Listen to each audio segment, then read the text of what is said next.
Munich, 1826. A princess was born into one of Europe's oldest dynasties, but she would never wear a crown or marry a king. Her name was Alexandra of Bavaria. For all her life, she lived under a haunting belief that she had swallowed a glass cup as a child, and it was still inside her. Every step, every breath was shaped by fear. She became a prisoner, not of walls, but of her own mind. Alexandra Amalie of Bavaria was born on August 26, 1826, inside the grand palaces of Munich. She belonged to the House of Wittelsbach, one of the oldest and most powerful dynasties in Germany. Her father was King Ludwig I, a monarch known as much for his passion for art as for his scandals. Her mother, Queen Therese, gave her name to Munich's famous Oktoberfest, which was first celebrated during her wedding. On the surface, Alexandra had everything. She grew up in a palace filled with music, paintings, and royal ceremonies. The walls around her glittered with tradition, and she had access to the finest tutors. Her childhood was surrounded by privilege, yet it was also marked by pressure. As the daughter of a king, Alexandra was expected to play her part in the dynastic chessboard of Europe. Most princesses were married off to foreign princes to secure alliances. They became queens, duchesses, or at least political symbols. But Alexandra's life did not follow this pattern. She never left Munich. She never married. Instead, she withdrew from the stage history had prepared for her. Alexandra was known for her intelligence and her love of learning. She had a sharp mind and a strong imagination. She spent long hours reading and later began to write children's stories and essays. These works revealed a gentle but creative spirit, someone who saw beauty in words rather than in court ceremonies. For a royal princess, this was unusual. She was not remembered for diplomacy, nor for royal duty, but for the quiet world she built on paper. Yet behind the books and essays, there was another story unfolding, a story that few could understand. From a young age, Alexandra was haunted by a bizarre belief. She was convinced that when she was a child, she had accidentally swallowed a glass drinking cup. Unlike most childhood fears, this one never left her. She believed the cup had stayed whole inside her body. She feared that if she moved too quickly, or if she bumped into something, the glass might shatter and kill her from the inside. This strange conviction shaped every aspect of her life. She walked carefully, as if every step might break her. She avoided rough movement, avoided social dances, avoided the kind of laughter or playfulness expected of a young princess. Even as she grew into adulthood, the belief never faded. To her, it was not a fantasy, but a fact. Today, doctors believe she suffered from a rare form of delusion, a psychiatric condition in which the mind invents a reality and refuses to let go of it. Some suggest it was related to obsessive-compulsive disorder. Others call it the glass delusion, a phenomenon recorded in a few rare cases across Europe's history, especially among nobles who lived under immense pressure. But for Alexandra, this was not a medical curiosity. It was her everyday life. Because of the glass cup, she lived with extreme caution. She was careful in how she sat down, how she rose from her chair, how she climbed stairs. She dressed with elegance, but with restraint. Even when surrounded by her family, she remained distant, fragile, always aware of the invisible dangers she carried inside her. This condition also isolated her. Unlike her siblings, she never married. In fact, she never even entered into serious courtship. For a royal daughter in the 19th century, this was unusual. Marriage was a duty, not a choice. But for Alexandra, Marriage meant a life of travel, of expectations, of intimacy, things her condition would not allow. She could not risk the glass breaking. She could not imagine stepping into a role where her secret would be exposed. So she lived quietly in Munich, more like a cloistered writer than a royal princess. She earned a reputation as the eccentric princess. Some in the court mocked her, others pitied her. Few understood her. Her father, King Ludwig I, had his own scandals. Affairs with dancers, clashes with ministers, and the eventual abdication of his throne. The court of Bavaria was full of noise, drama, and spectacle. But Alexandra's world was the opposite. Silent, restrained, fearful. She withdrew deeper into her own imagination. She wrote children's stories filled with fantasy and charm. Yet her own life felt trapped by a nightmare she could not escape. By her 30s and 40s, Alexandra's health began to weaken. Living under constant psychological strain takes a toll on the body. She suffered from illnesses that left her even more fragile. Family members noticed her physical decline, but her belief in the glass cup never wavered. It followed her to the end. On September 21st, 1875, Alexandra died in Munich. The official cause was pneumonia, a common but often deadly illness in the 19th century. She was 49 years old. To the outside world, it looked like the quiet death of a forgotten princess. But to those who knew her story, it was more than that. Her body had finally given up after years of living in fear. Doctors and scholars later studied her case, recording it as an example of delusion. For them, Alexandra became a medical puzzle. For history, she became a forgotten figure, remembered more for her illness than for her talent. But her story is not just about medicine. It is about the crushing weight of expectation, the silence of mental illness in a royal world, and the tragedy of a woman who could not escape her own mind.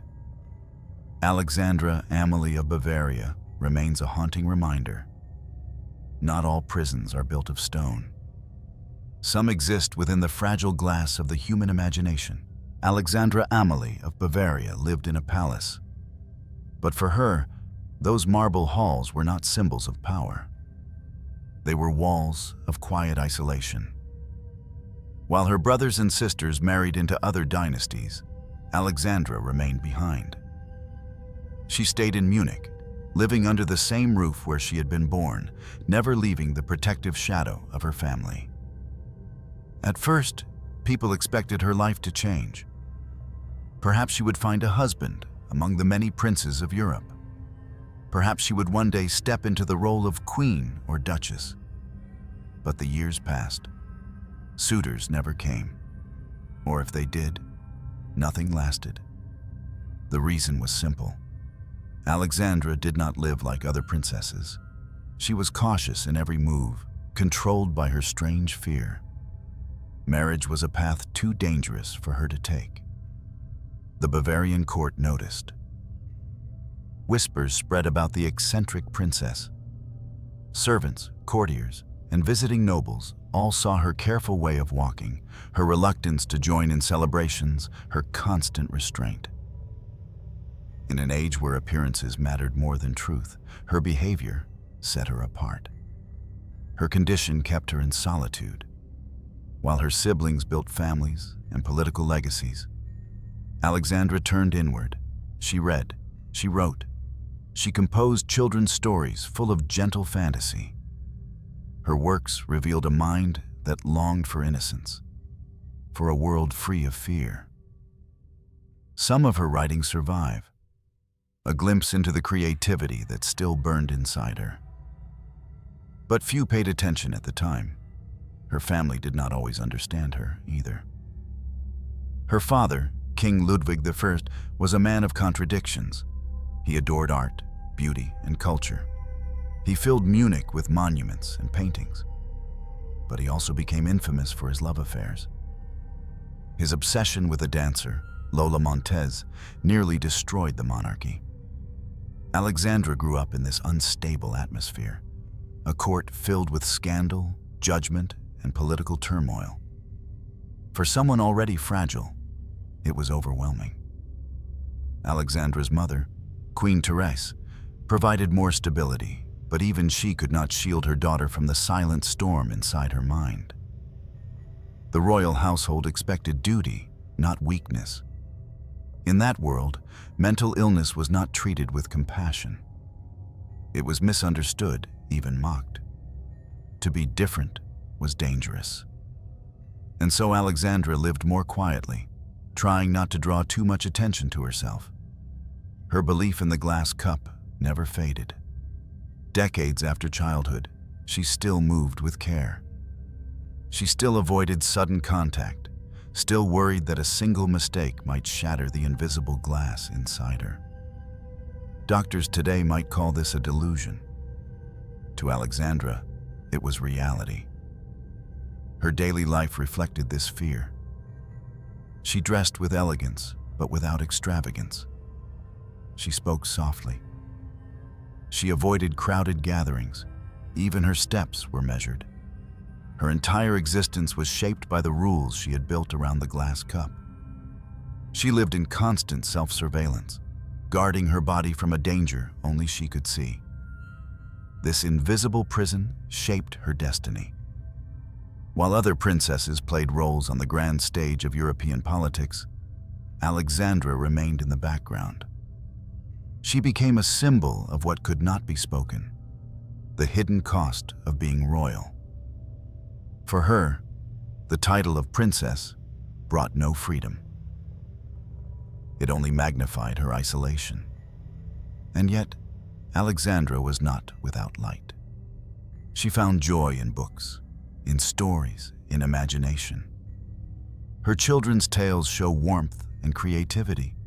In them, she built a safer world, one where innocence and kindness triumphed. Writing became her escape. But even as her pen created gentle stories, her own life remained constrained. The world outside did not slow down for her. Bavaria in the mid-19th century was a land of change. Revolutions swept across Europe in 1848. Monarchs faced uprisings, calls for freedom, and the decline of absolute rule. Alexandra's family was caught in the middle of this turmoil. Her father abdicated. Her brother Maximilian became king. The Wittelsbach dynasty faced the challenge of survival in a changing world.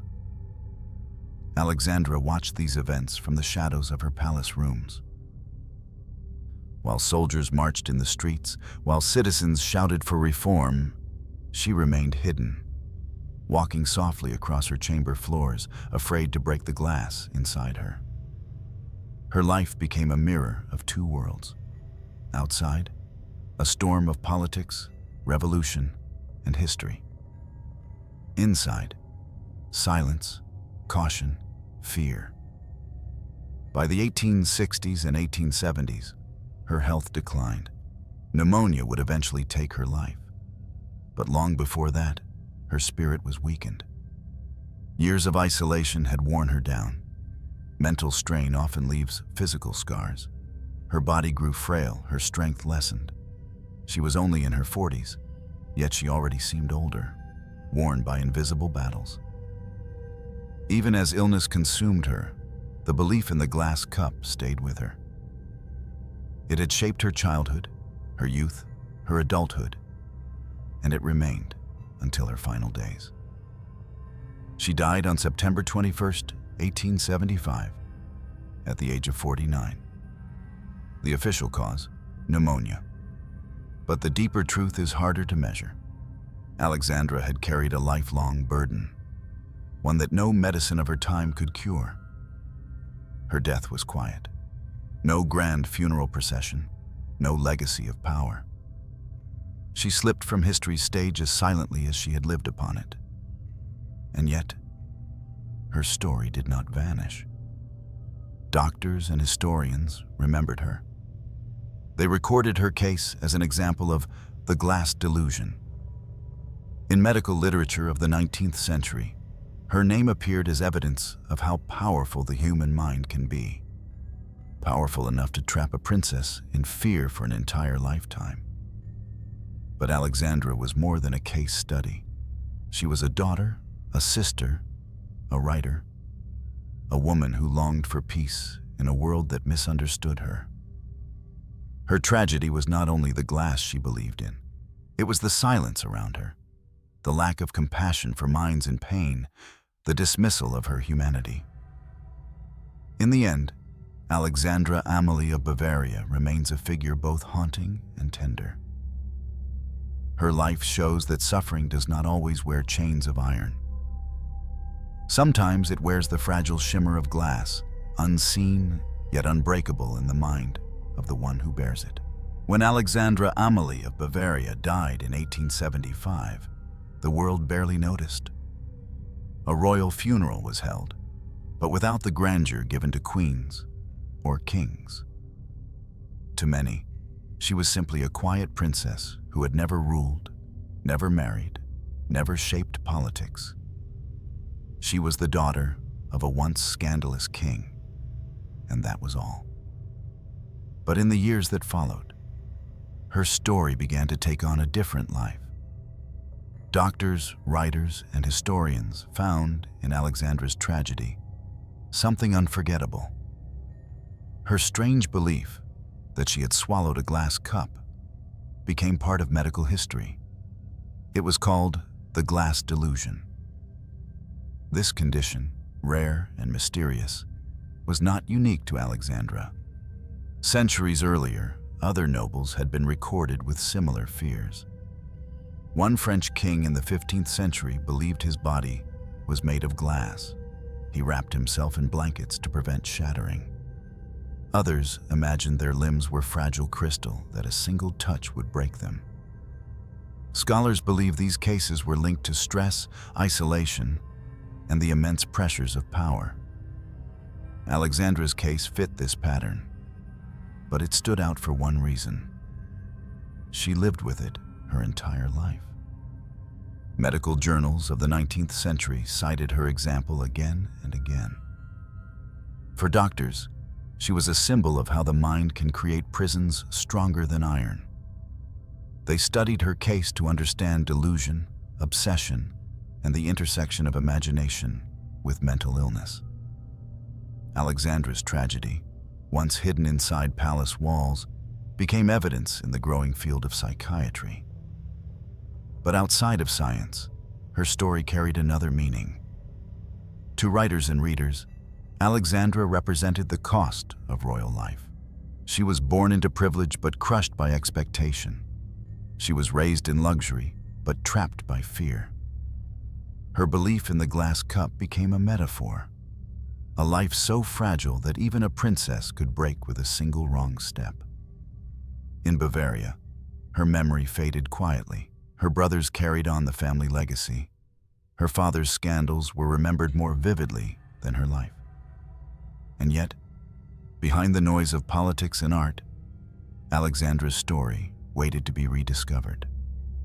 Today, historians see her as more than a medical curiosity. She was a woman caught between two worlds, the world of royal duty and the world of private suffering. She had talent, creativity, and imagination. Her children's stories show tenderness and care, a longing for innocence that she never found in her own life. But she was also marked forever by her illness, by the invisible glass that no one else could see. Her death at 49 was not just the end of a life. It was the quiet collapse of a spirit that had been under siege for decades. Pneumonia was the final cause, but her real enemy had always been silence. The silence of a court that did not understand her. The silence of doctors who could not help her. The silence of a world that turned away from mental illness. And yet, Alexandra left a lesson. Her life reminds us that suffering is not always visible. Pain does not always cry out. Sometimes it hides behind careful steps soft voices, and gentle smiles. She appeared fragile, but inside she carried an unshakable weight. In the end, Alexandra of Bavaria was not remembered as a queen, a political figure, or a power broker. She was remembered as a human being who lived and died under the shadow of fear. Her tragedy was not one of war, betrayal, or scandal, but of the mind. Even today, her story resonates. Modern readers feel sympathy for her isolation. Mental illness, once dismissed as weakness, is now seen with greater compassion. Alexandra's life shows how important that compassion is. If she had lived in a different time, with better understanding, perhaps her fate might have been different. Instead, she remains a haunting figure in history. A princess who never left the palace, a writer who told stories for children but could not rewrite her own, a woman who carried glass inside her body, not real glass, but a symbol of how fragile life can feel. Her legacy is quiet, but powerful. It lives not in monuments or crowns, but in the pages of medical books, in the essays of historians, in the whispered sympathy of those who hear her tale. Alexandra Amalie of Bavaria became immortal not through power, but through tragedy. And that is perhaps the deepest lesson of her life. Greatness is not only measured in victories. Sometimes it is measured in endurance. Alexandra endured fear for 49 years. She carried it with grace, with dignity, even with creativity. That endurance is what history remembers. So when we think of her today, we do not see just a sick princess. We see a woman who lived in silence, who wrote with tenderness, who bore the unbearable weight of a glass cup that never existed. Her story is not about glass. It is about humanity, about the mind's power to shape reality, about the cost of being misunderstood, about the loneliness of those who suffer quietly. Alexandra of Bavaria died in 1875. But in every retelling of her story, in every analysis of her delusion, in every quiet reflection on fragility, she lives on, not as a forgotten royal, but as a reminder. Even the most gilded lives can hide the deepest prisons. When we look at Alexandra Amalie of Bavaria today, her story feels strangely modern. In the 19th century, she was dismissed as eccentric, fragile, or even ridiculous. People whispered about her glass cup as if it were a royal oddity. But in our time, with greater understanding of mental health, her life takes on a different meaning. We now see her condition not as foolishness, but as illness. Not as weakness, but as suffering. She lived with what doctors today would call obsessive fears or delusional disorder, and she bore it with a quiet dignity that no one around her truly recognized. This is where her story connects to us. Because even now, millions of people live with invisible struggles. They look fine on the outside. They may smile, speak politely, even laugh. But inside, they carry fears, anxieties, or beliefs that shape every decision they make. To the world, they appear normal. To themselves, they are fighting a battle every single day. Alexandra's glass cup is a symbol. It is not really about glass. It is about fragility, about the constant fear that something inside you will break. Many people today can relate to that feeling, even if the details are different. Some live with panic disorders, others with intrusive thoughts, others with depression that makes every step feel heavier. Alexandra's tragedy gives a human face to these struggles. Imagine her palace life with modern eyes. A young woman, intelligent and creative, locked inside routines of caution. She tiptoes through hallways, not because of royal etiquette, but because of fear. She avoids gatherings, not because she is proud, but because she is anxious. She spends her nights not in luxury, but in quiet dread of an invisible danger. If she lived today, perhaps she would be treated with therapy, medication, and compassion. Perhaps she would share her story in a memoir or speak to others who faced similar fears. Perhaps she would not have died as the eccentric princess, but as a survivor who showed courage. But Alexandra lived in the 19th century, a time when mental illness was hidden, mocked, or ignored. For royals, the pressure was even greater. A princess could not show weakness. A court could not admit that madness lived inside palace walls. Silence was the rule, so she lived in silence. And this silence is what makes her story so powerful now, because it reflects the silence many people still live with. Even in the 21st century, there is stigma. People hide depression, anxiety, or trauma because they fear judgment. Families sometimes ignore these struggles, just as Alexandra's family did. Workplaces dismiss them. Societies fail to understand them. Alexandra's tragedy reminds us of what happens when silence is stronger than compassion. She carried her burden alone. She died with her belief unbroken. No one could take the glass cup away from her. And yet, she left us a gift. By becoming a case studied in medical history, she helped later generations understand delusion, obsession, and the human mind. Doctors who read about her learned that the mind could trap even the privileged. Historians who wrote about her revealed how invisible suffering shaped royal lives as much as politics did. For modern readers, her life sparks empathy. She was not simply mad. She was human. She loved books. She loved writing. She created stories for children. She found ways to channel her imagination into art, even while her fears ruled her.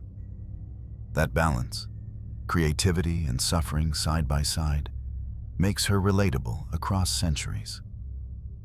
We live in a time when voices about mental health are louder. People share stories on television, in books, on social media. Campaigns call for awareness, support groups gather. And yet even now, many remain hidden. Alexandra's story urges us to keep opening those doors, to replace judgment with understanding, to recognize that fragility does not mean failure. Her glass delusion also works as a metaphor for modern life. We live in a fast world, a world of pressure and expectation.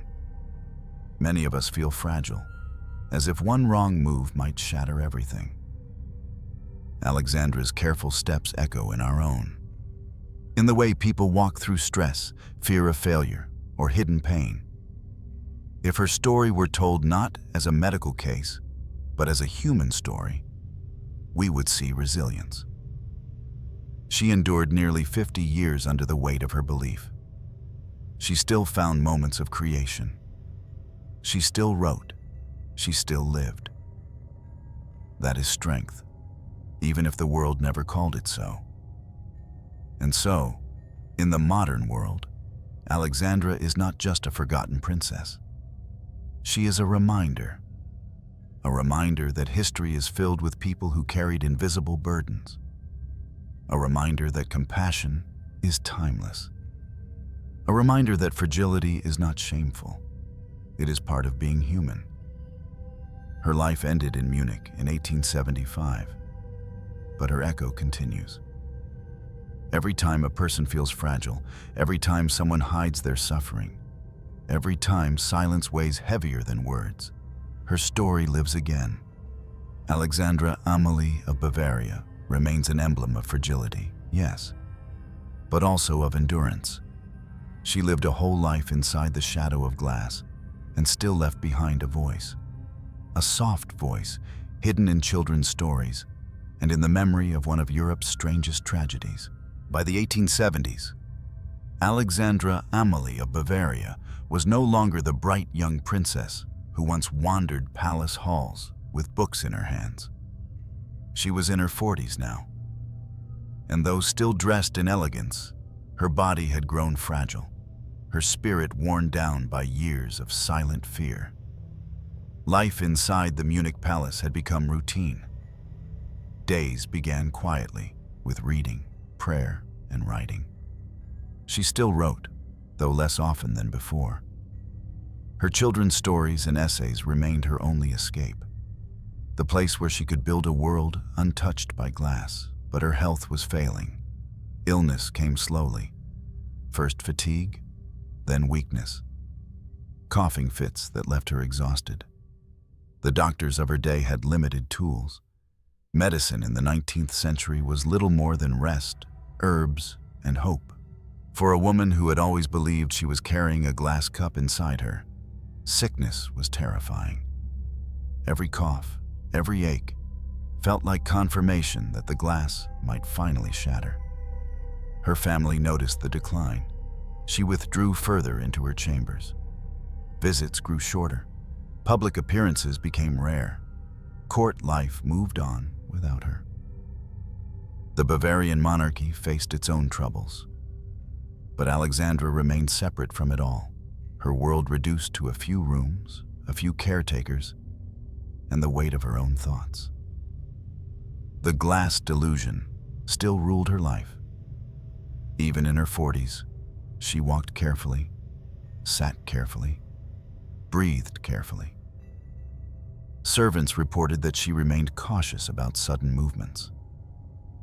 Some believed she feared falling. Others whispered she feared breaking. In truth, she feared both. For her, the glass cup was real. It had always been real. As pneumonia began to take hold, Alexandra's strength collapsed. Pneumonia was often called the old man's friend because it struck quickly and mercifully ended suffering. But for Alexandra, there was nothing merciful in it. Breathing became difficult. Her chest tightened. Fevers left her weak and restless.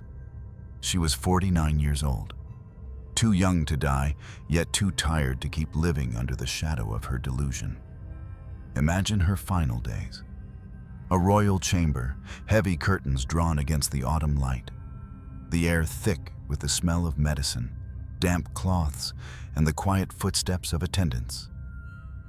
Alexandra, pale and frail, lying in bed. Her breaths shallow, each movement measured, cautious, as if even on her deathbed, she feared disturbing the glass inside her. Those who were with her said she never gave up the belief. To the end, she was convinced that her body carried a fragile cup. Perhaps she whispered it. Perhaps she clutched at her chest in fear. Perhaps she died still protecting it. On September 21st, 1875, she breathed her last. The official cause of death, pneumonia. But those who knew her understood the truth. She had carried the burden of fear for decades. Her body had been weakened by years of strain, by isolation, by a mind that refused to rest. Pneumonia may have been the final blow, but her illness had begun long before. Her funeral was quiet, far quieter than the death of a royal should have been. She was honored as a daughter of the Wittelsbach dynasty, but there was no great mourning across Europe. She left no husband, no children, no heirs. No kingdom wept. Her death was like her life, overshadowed, fragile, easily overlooked. And yet, those who remembered her could not forget the strange story of the glass cup. For them, Alexandra was not just another princess lost to illness.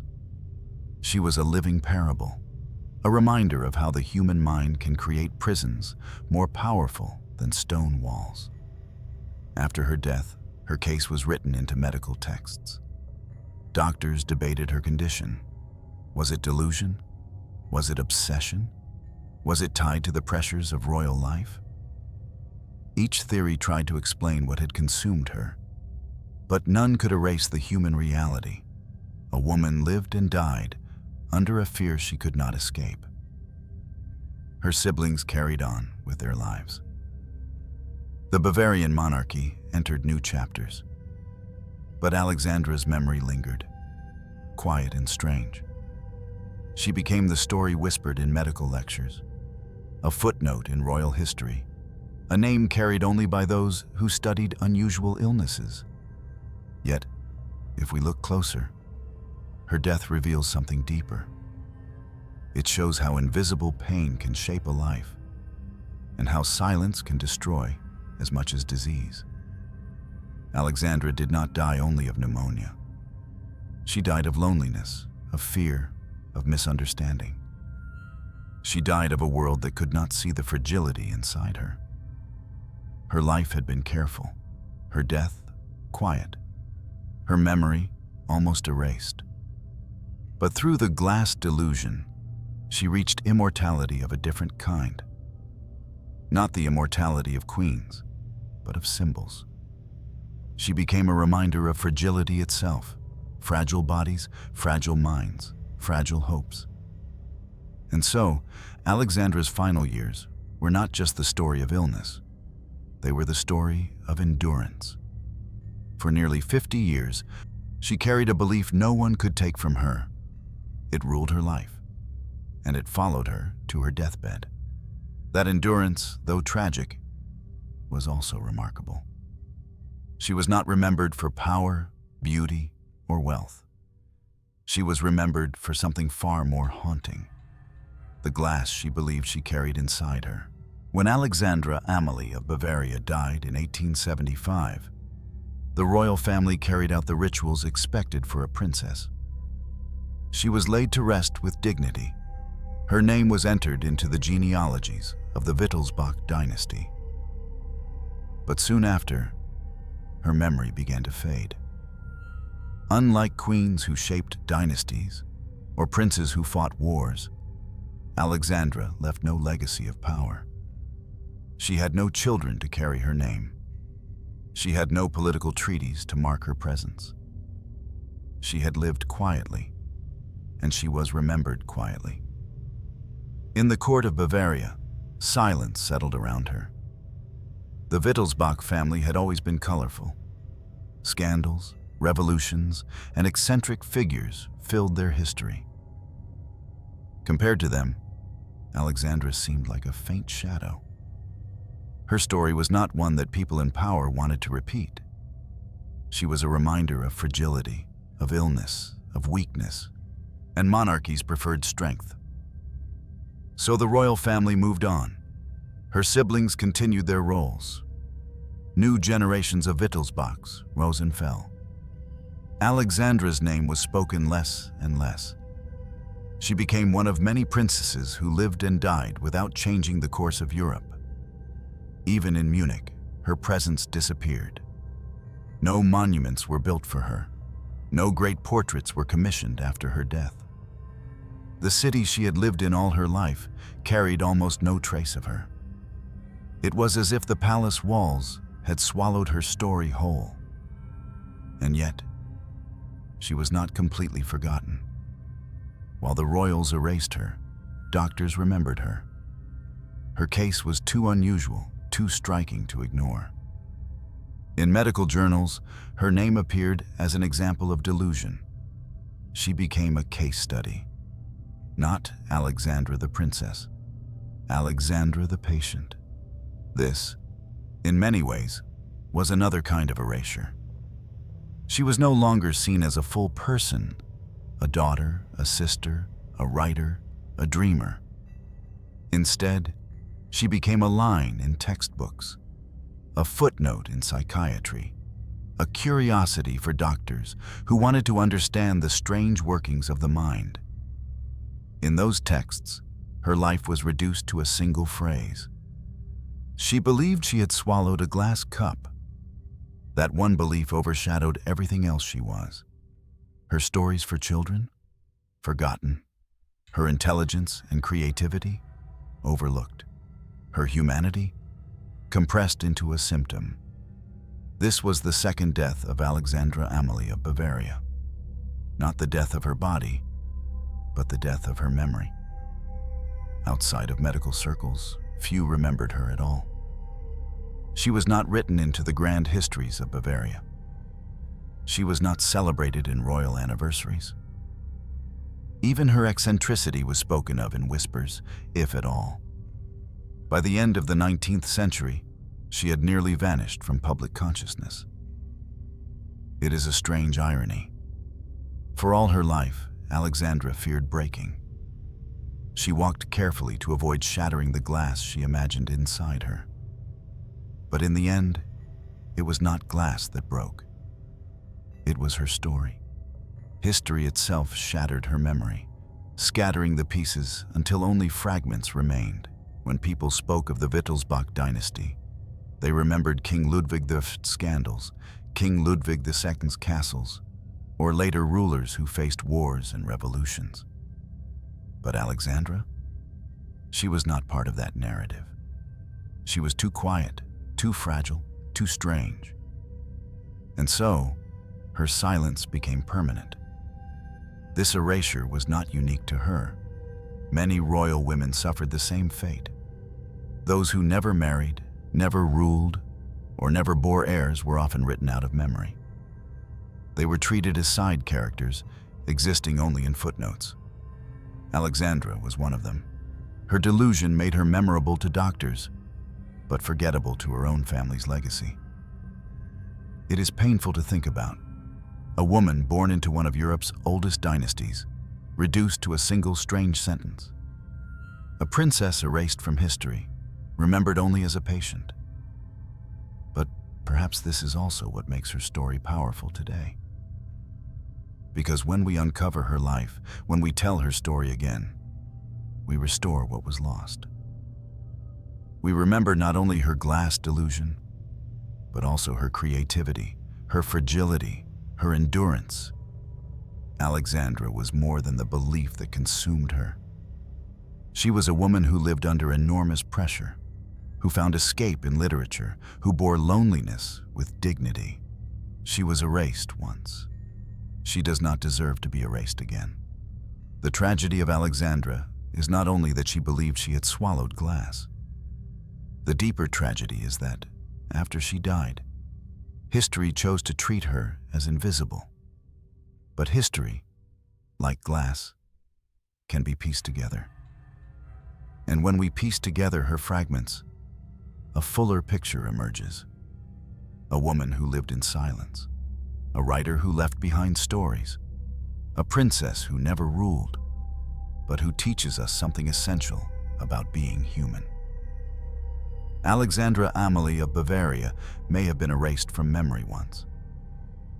But telling her story now breaks that silence. It ensures that her voice, soft and fragile though it was, still echoes across time. For nearly a century after her death, Alexandra Amalie of Bavaria remained a ghost in history. Her name existed only in dusty genealogies and medical journals. A forgotten princess, reduced to a single, strange belief. But history has a way of circling back. The silenced voices of the past often find a way to speak again. In the late 20th and early 21st centuries, historians began to re-examine stories like Alexandra's. Scholars interested in psychiatry, women's history, and forgotten royals dug into old archives. And there she was, a princess who had never married, never ruled, yet had lived with a haunting delusion for nearly 50 years. Doctors looked at her case with new eyes. What 19th century medicine called eccentricity or madness, modern psychiatry recognized as obsessive fears, possibly a delusional disorder linked to anxiety. Instead of treating her as a curiosity, they began to see her as a patient, someone who suffered, someone who deserved empathy. Writers too rediscovered her. Journalists and biographers saw in her story a powerful metaphor. A princess who believed she carried glass inside her body. It sounded like a fairy tale, yet it was true. It reflected fragility, fear, and the invisible weight of expectation.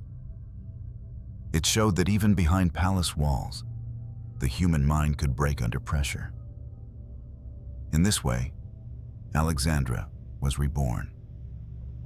No longer erased, no longer just a footnote. She became a symbol of something larger, the struggle with mental health in a world that offered no help. Her writings also began to matter again.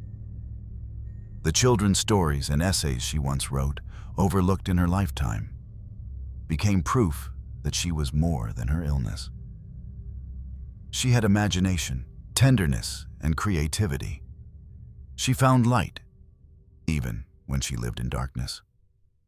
That side of her was hidden for decades. Now, it is recognized as part of her legacy. Her story also reached popular culture. Books on medical history cited her case. Articles about strange royal lives told her tale. Psychologists teaching about delusion used her as an example. Suddenly, Alexandra of Bavaria was no longer invisible. She was part of the conversation about fragility, about silence, about the price of misunderstanding. This rediscovery is not just about curiosity. It is about dignity. For too long, Alexandra was remembered only as the princess who thought she swallowed glass. Now she is remembered as a woman, a person who suffered, who created, who endured. By telling her story in full, we give her back what history once took away. And her story resonates today more than ever. In a world where mental health is finally discussed openly, Alexandra feels like a figure ahead of her time. She shows us how much suffering existed in silence when compassion was absent. She reminds us of the importance of listening, of seeing beyond the label. Because Alexandra's life was not only about glass, it was about being human in a world that demanded perfection. It was about carrying fears alone, because society had no place for them. It was about how imagination can both save and trap a person. Her resurrection in modern memory is also part of a larger trend. Historians today look for the forgotten figures, the women left out of royal chronicles, the marginalized voices silenced by power. Alexandra belongs to this recovery. She stands alongside other overlooked princesses and queens whose lives reveal the hidden costs of monarchy. For Bavaria, her rediscovery adds depth to the Wittelsbach story. The dynasty is remembered for grandeur, castles, scandals, and tragedy. Alexandra adds another layer, the tragedy of fragility, of mental illness, of a life lived carefully in fear. She reminds us that royal families were not only about power, but also about private suffering. Through this new attention, Alexandra has gained a different kind of immortality.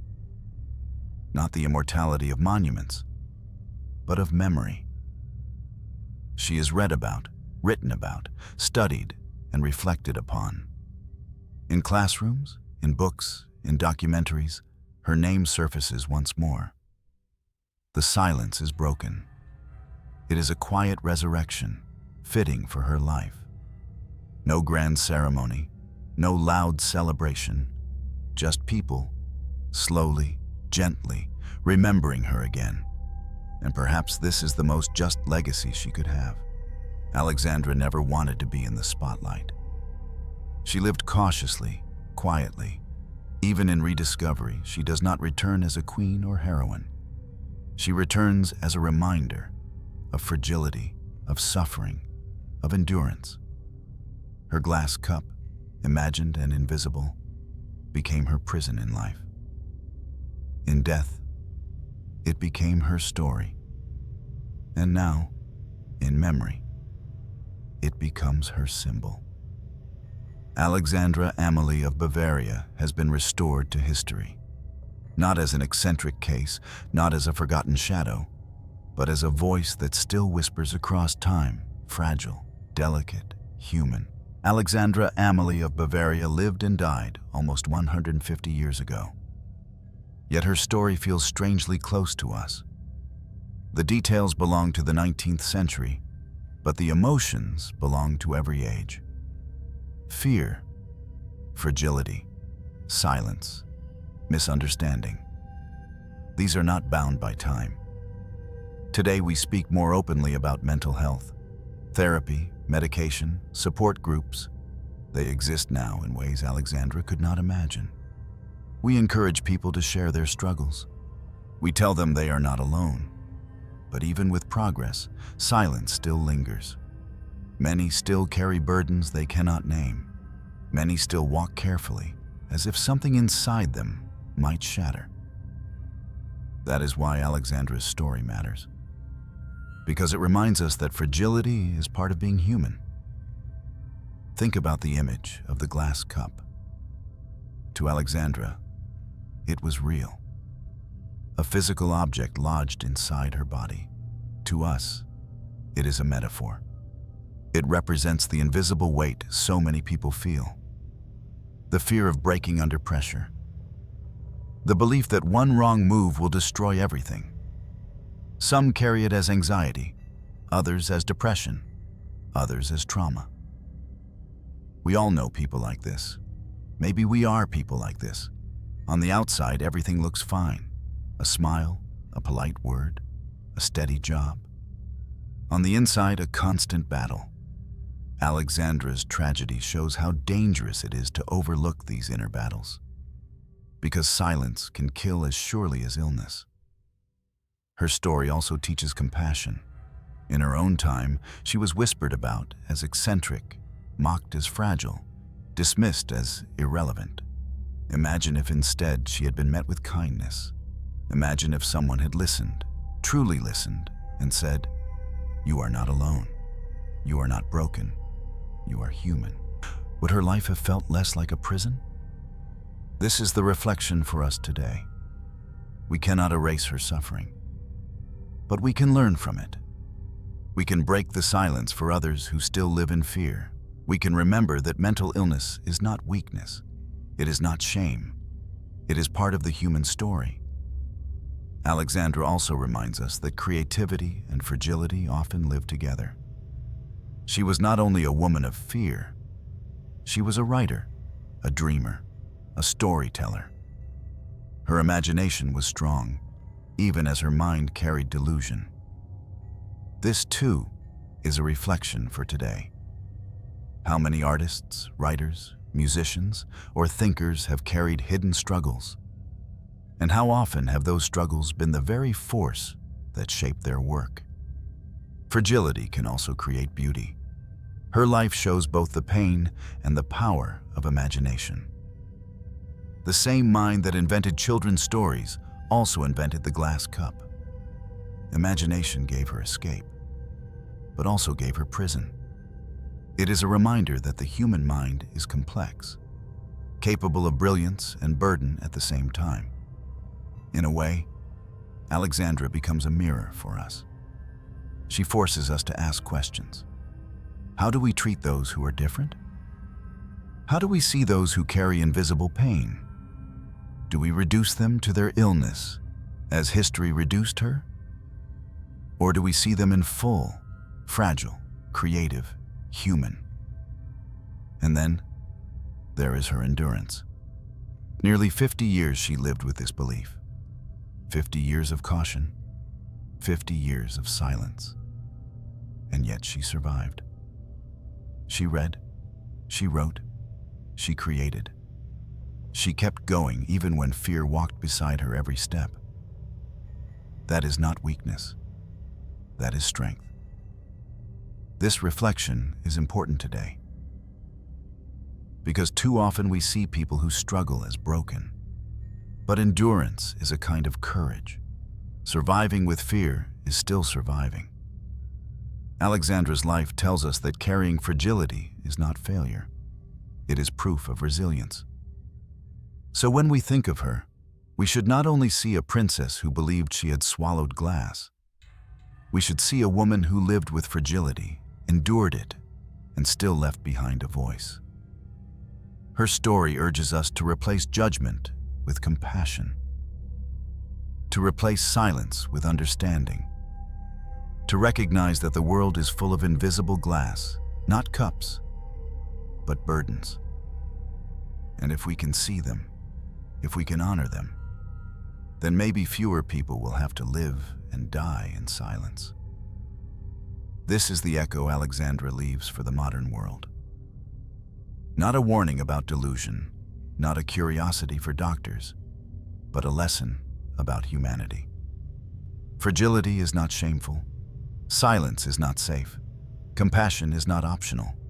Alexandra Amalie of Bavaria, forgotten in her time, now speaks to us across history. And her voice is clear. Even in palaces, even in privilege, the human heart is breakable. And so is ours. It is easy to let Alexandra Amalie of Bavaria remain a curiosity in medical books. A case study. A tragic oddity. A princess who thought she swallowed glass. But that is not the whole story. That is not the way her life deserves to end. Because before anything else, she was human. She was a daughter, a sister, a woman who wrote stories for children, a thinker who loved books, a dreamer who searched for comfort in words.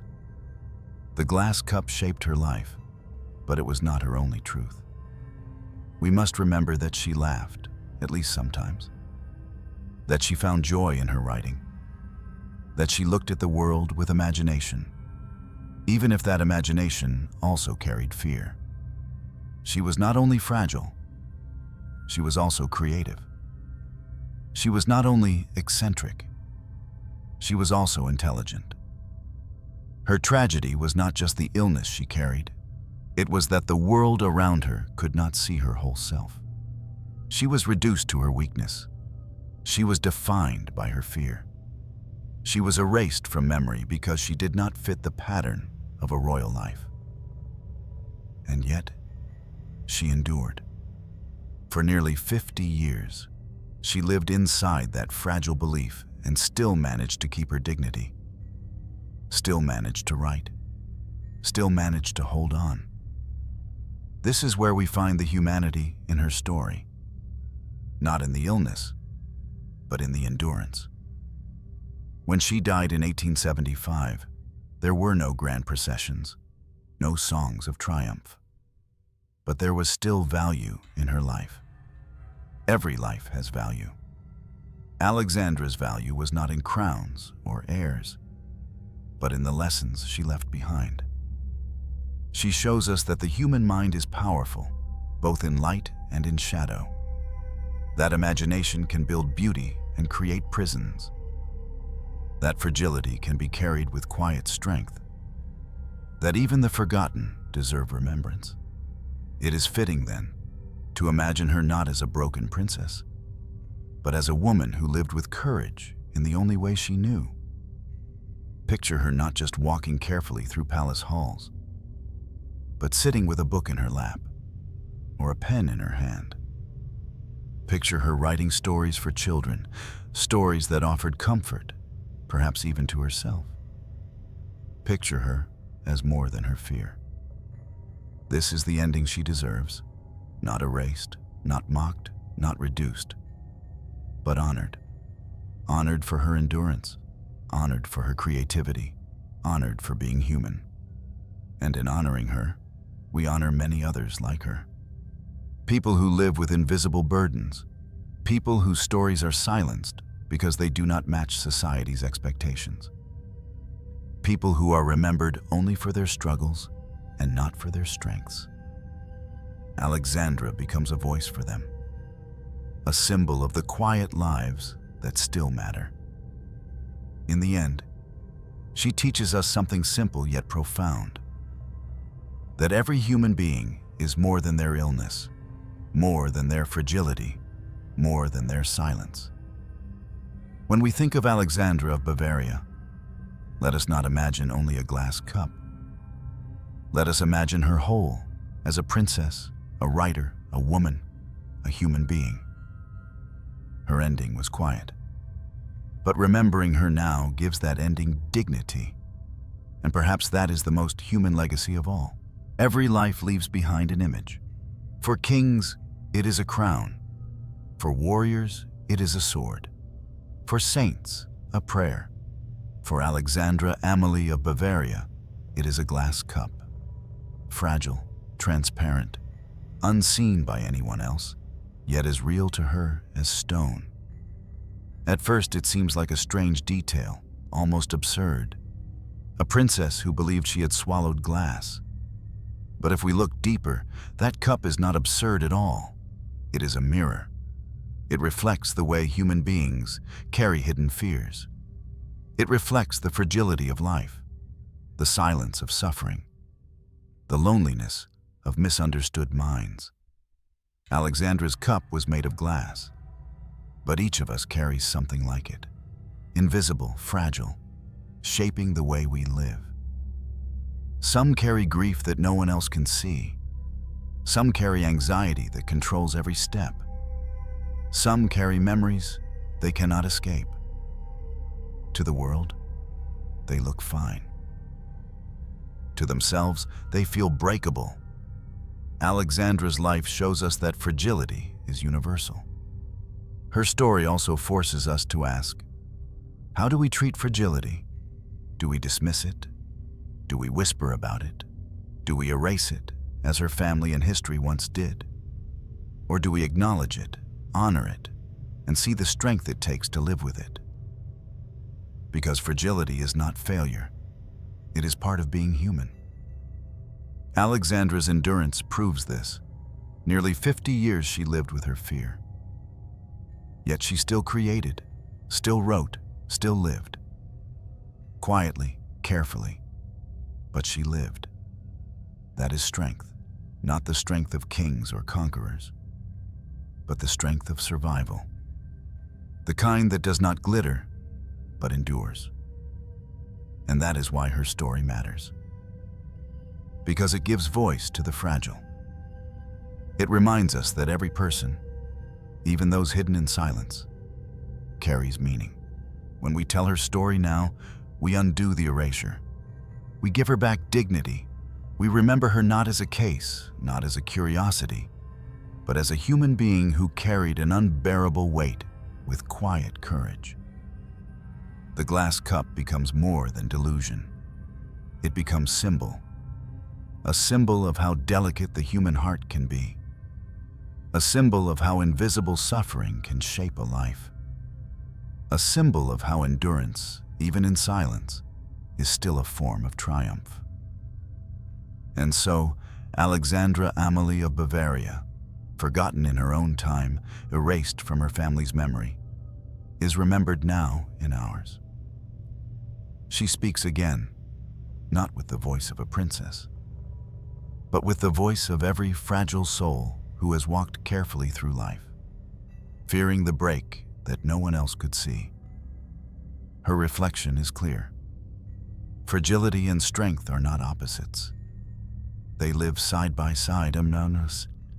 The glass can be delicate and still endure for years. The human heart can be fragile and still carry on. That is the truth her story leaves us.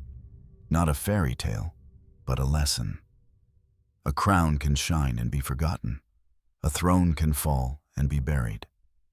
But a single story of fragility, carried in silence, endured with dignity, can outlast them all. Alexandra's story does not end in 1875. It continues wherever people remember that even the most gilded lives can hide the deepest prisons. It continues whenever someone chooses compassion over judgment. It continues whenever fragility is seen not as shame, but as humanity. Look into her glass cup. It is not empty. It is filled with meaning.